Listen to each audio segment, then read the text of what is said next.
Hey Game Masters, by now you've probably heard of using safety tools in your D&D or other tabletop role-playing games. You can use X cards, you can use a red light, green light, yellow light system, or you can use what I'm about to tell you about. Let's take a closer look with a perception check.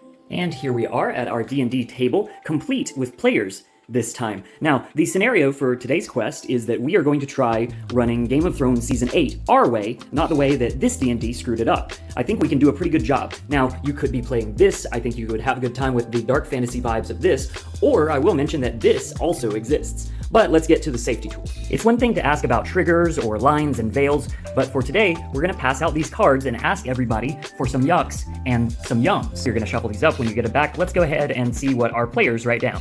Okay, now that we're back behind the safety of our GM screen, let's flip over our players' cards and see what we got.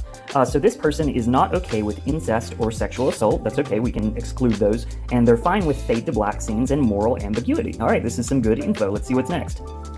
This person says they are not okay with children in danger, but their yums are torture, big battles, and burning innocent civilians. Okay, so those are all things that we can include in our Game of Thrones game. That's fine. This person just gave me a bunch of X's on Yucks and said, I have no limits. All right, well, that's some good information for us. We are not going to bother this person.